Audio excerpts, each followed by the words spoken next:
भैया बहनों, कक्षा 12 फिजिक्स फर्स्ट में मैं रमेश सर चैप्टर 1 में electric charge and electric field अर्थात विद्युत आवेश और विद्युत क्षेत्र के विषय में पिछले वीडियो में चर्चा किया है। पिछले वीडियो में हमने चर्चा किया इसके विषय में। इसमें टॉपिक था कूलॉम लॉ, जिसके विषय में अभी हमने पिछले वीडियो में बताया था कूलॉम का नियम, अर्थात कूलॉम का नियम क्या है उसके विषय में आपको समझाया गया था। अब हम बताते हैं कूलॉम के नियम का सदिश रूप। कूलॉम के नियम का सदिश रूप क्या है, तो देखिए इस टॉपिक में यहाँ लिखेंगे हेडिंग कूलॉम के नियम का, कूलॉम के नियम का सदिश रूप। सदिश रूप ये बहुत महत्वपूर्ण है, परीक्षाओं में इसको पूछ लिया जाता है। तो देखिए यहाँ पे दो आवेश है, प्लस आवेश Q1 और दूसरा आवेश है Q2। ये प्लस आवेश है जिनके बीच की दूरी R है। कूलॉम के नियम में बताया गया था, तो ये एक दूसरे को प्रतिकर्षित करते हैं। तो ये जो इधर प्रतिकर्षित हो रहा है वो दूसरे के कारण प्रतिकर्षित हो रहा है, यानी Q2 के कारण। तो इस पे लगने वाला बल आपका हो जाएगा 1 वेक्टर में F12, यानी 1 पर 2 के कारण लगने वाला। इस पे दिखाएंगे, कहेंगे F21, अर्थात 2 पर आवेश Q1 के कारण Q2 पे लगने वाला बल विपरीत दिशा में, और Q1 के कारण एकांक सदिश वेक्टर Q2 पे हम दिखाएंगे वेक्टर R12, और Q2 के कारण Q1 पर एकांक सदिश वेक्टर R21। इस प्रकार से आपको यहाँ वेक्टर दिखाए गए हैं। यही के सदिश रूप का चित्र है। अब हम आप इसे सॉल्व करेंगे कि Q1 के कारण Q2 पर लगने वाला बल और Q2 के कारण Q1 पर लगने वाले बल। तो देखिए यहाँ देखेंगे कि Q1 के कारण Q2 पर तथा Q2 के कारण Q1 पर लगने वाला बल का परिमाण,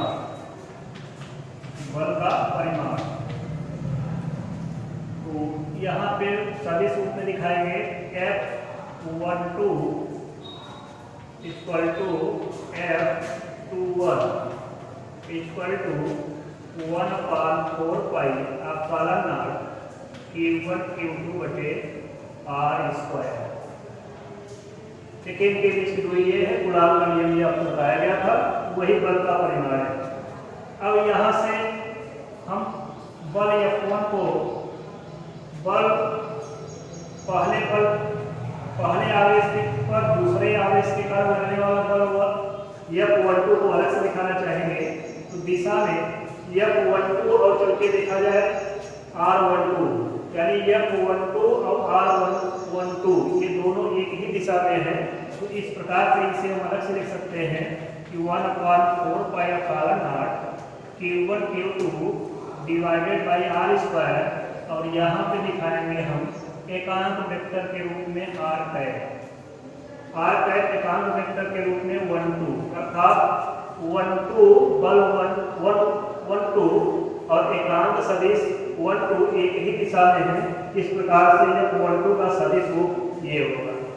इसी प्रकार से F21 का सदिश रूप दिखाएंगे 1/4 pi epsilon naught Q1 Q2 बटे R², और इसका सदिश रूप हो जाएगा एकांक वेक्टर का R21।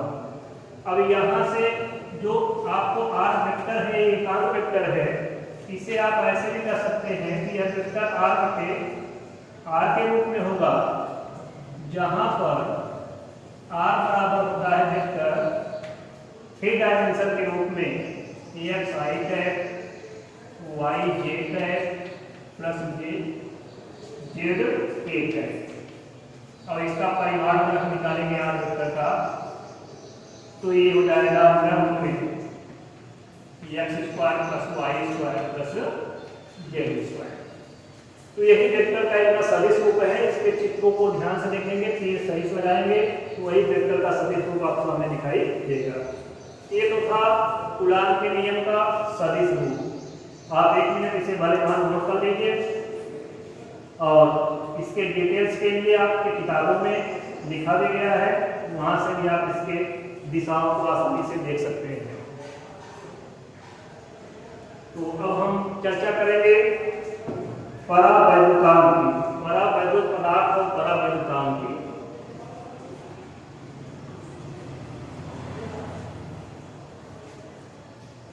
अब आप उतार चुके होंगे, देखिए आगे परावैद्युत पदार्थ, परावैद्युत पदार्थ एवं परावैद्युतांक,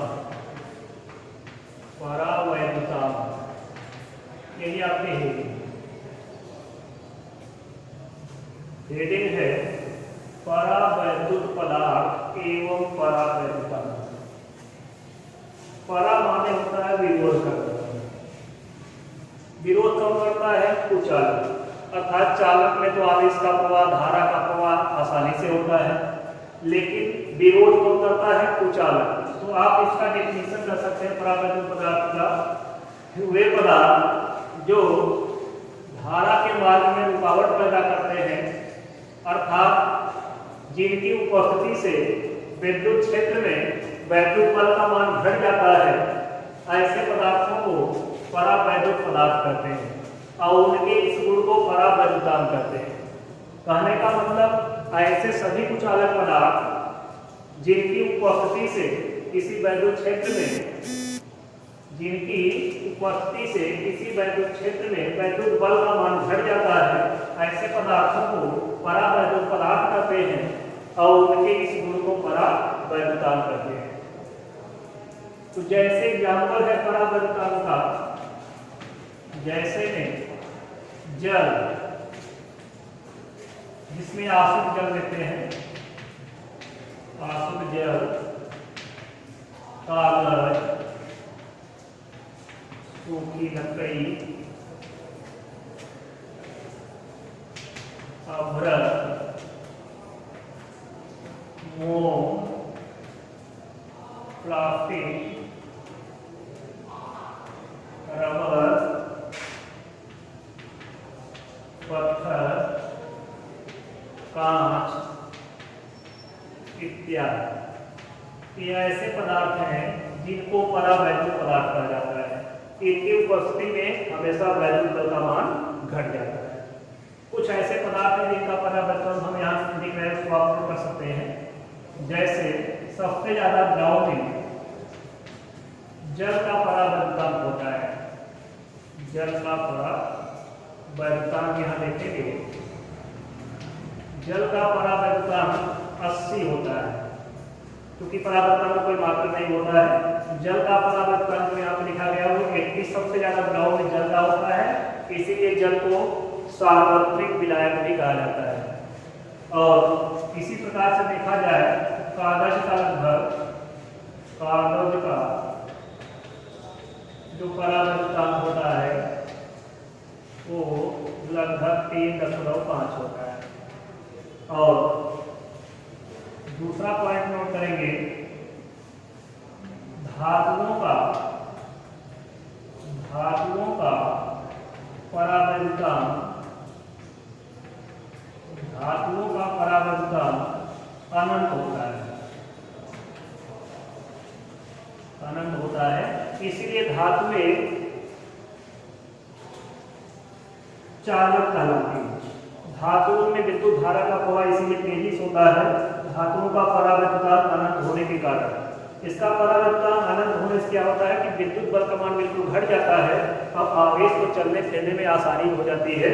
इसलिए धातुएं अच्छी चालक कहलाती है विद्युत धारा का।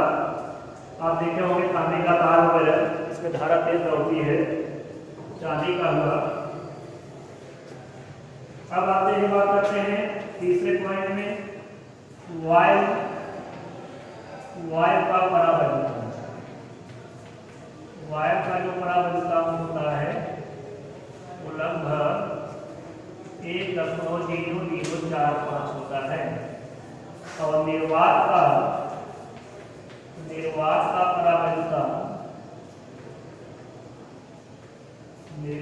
का परावैद्युतांक जो होता है वो लगभग 1 होता है। तो ये हुए आपके कुछ वस्तुओं के परावैद्युतांक। इसमें धातुओं का परावैद्युतांक आपको ध्यान देना है और जल का परावैद्युतांक, वायु का परावैद्युतांक और निर्वात का सबसे महत्वपूर्ण 1 रखा जाता है। तो ये हुआ परावैद्युत पदार्थ और परावैद्युतांक। आप इन्हें आसानी से नोट कर लेंगे। आगे देखते हैं। आगे हेडिंग है आवेश का वितरण। आवेश का वितरण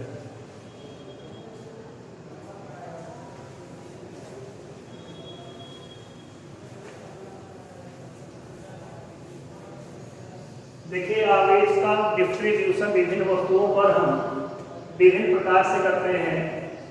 यानी किसी वस्तु पे आवेश कैसे वितरित होता है, जैसे उसका सतह है तो उस पे आवेश कैसे फैलता है या कैसे उसमें गमन करता है, इसी को आवेश का वितरण कहते हैं, डिस्ट्रीब्यूशन ऑफ चार्ज। तो हम आवेश का वितरण आपको बताएंगे कि आवेश का वितरण जो वस्तुओं पे होता है वो 3 प्रकार से होता है। यानी आवेश किसी वस्तु पर 3 प्रकार से वितरित होता है। इसका वितरण 3 प्रकार से होता है। तो कहेंगे आवेश का वितरण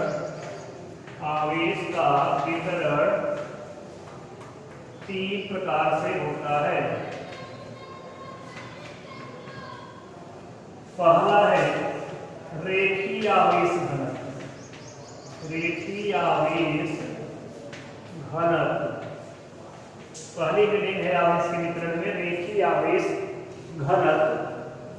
इसमें होता क्या है कि आवेश सीधा एक लंबाई पर वितरित होता है, अर्थात वो चौड़ाई और ऊंचाई पर वितरित नहीं होता है।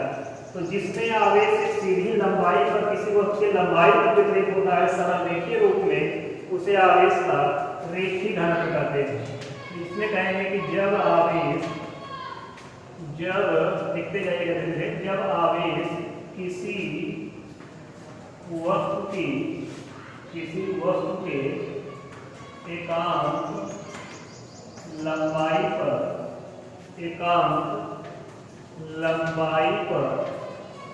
वितरित होता है तो उसे रेखीय आवेश घनत्व कहते हैं। रेखीय आवेश घनत्व कहते हैं। यानी जब आवेश किसी वस्तु के एकांक लंबाई पर वितरित होता है तो उसे रेखीय आवेश घनत्व कहते हैं। जैसे देखिए, हम एक लंबाई लेते हैं वस्तु की, इसमें लंबाई ज़्यादा आपको दिखाई दे रहा होगा। अब आवेश जब हम इसको देते हैं प्लस क्यू, तो यह आवेश इसके समस्त सतह पर ऐसे वितरित हो जाता है।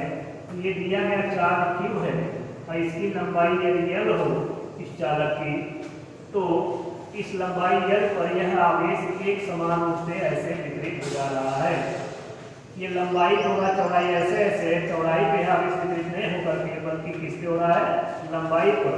तो रेखीय आवेश घनत्व को हम लैम्डा से प्रदर्शित करते हैं। तो आपका इसे लैम्डा से, एक अक्षर होता है एक अक्षर लैम्डा, इस लैम्डा से प्रदर्शित करते हैं।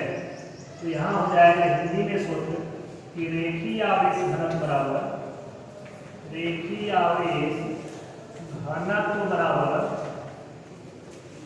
आवेश बटा, यानी वितरित आवेश बटा लंबाई,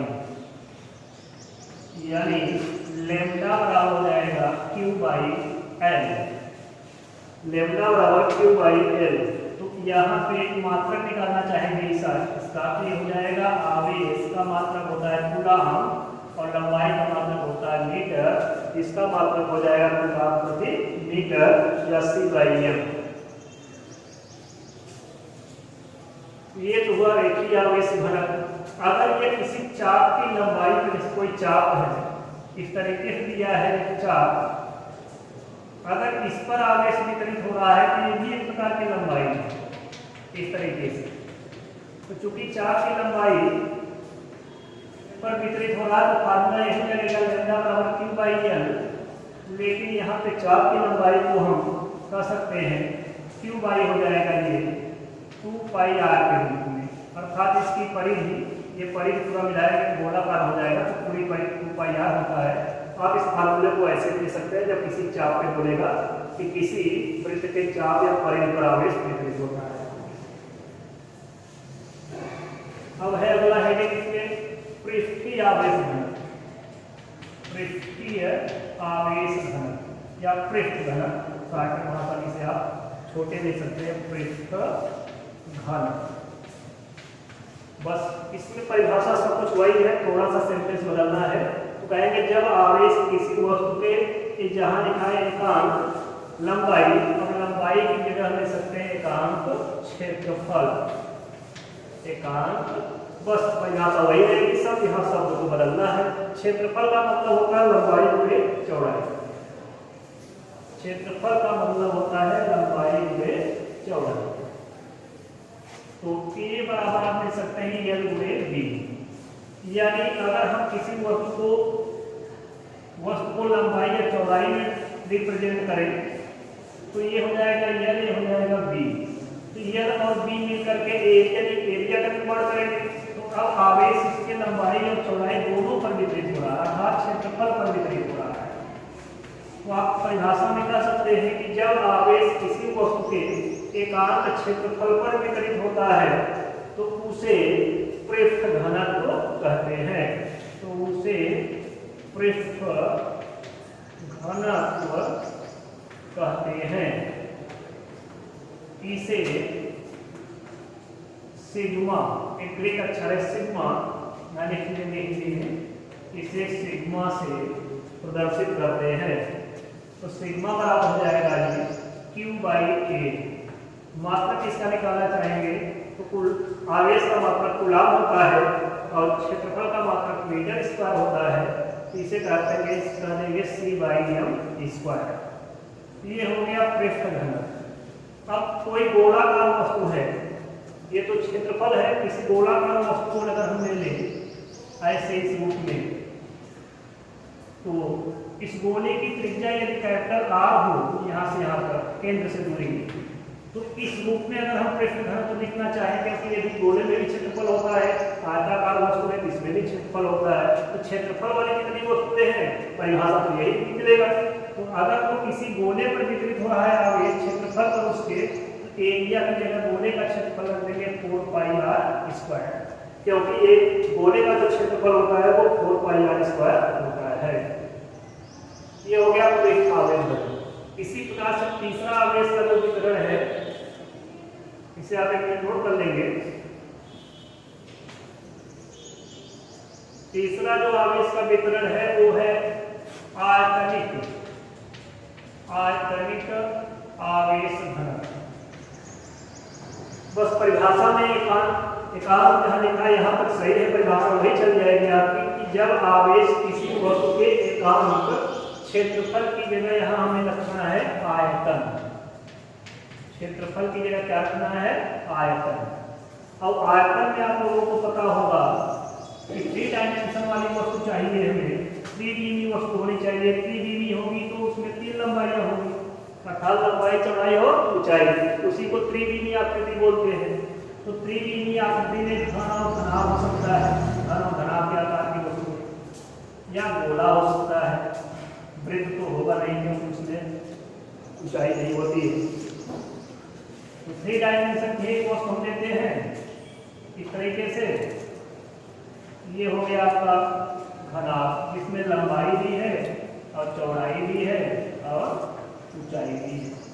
तो अर्थात इसमें आयतन है, आयतन को संकेत करते हैं V से, तो V बराबर हो जाएगा L गुणे B गुणे H। तो परिभाषा में है कि जब आवेश किसी वस्तु के एकांक आयतन पर वितरित होता है, अर्थात आवेश इसके लंबाई पर भी वितरित होगा, चौड़ाई पर भी वितरित होगा और ऊंचाई पर भी वितरित होगा, तो कह सकते हैं कि आपका के संपूर्ण आयतन में वितरित हो रहा है, तो उसे कहते हैं, तो उसे आयतन यानी उसे आयतनिक पृष्ठ घनत्व कहते हैं, उसे आयतनिक आवेश घनत्व कहते हैं। इसे आगे लिख लेंगे कि इसे रो, एक ग्रीक अक्षर होता है रो, ऐसे बना संकेत इसका रो से प्रदर्शित करते हैं।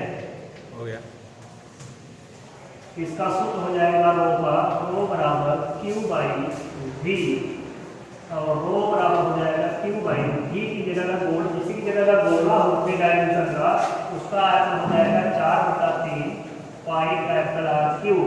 इसका मात्रा हो जाएगा सी बाई एम भागे 3, क्योंकि आयतन का मात्रक मीटर क्यूब होता है। तो इस वीडियो को आपको कैसा लगा ये आप कमेंट करके हमें बताएंगे। जहाँ तक मेरा प्रयास है कि आपको समझ में आया होगा, और इसी किताब से आप देख लेंगे तो जो मैटर यहाँ बताया गया है इससे संबंधित चीज़ें किताब में भी लिखी गई है, वो सब आपको पढ़ना सरल हो जाएगा। तो आज का वीडियो हम यहीं पर रोकते हैं। इसके आगे नेक्स्ट वीडियो में हम आपको इस इलेक्ट्रिक चार्ज और इलेक्ट्रिक फील्ड के विषय में और डिटेल्स आपको समझाने का प्रयास करेंगे। धन्यवाद।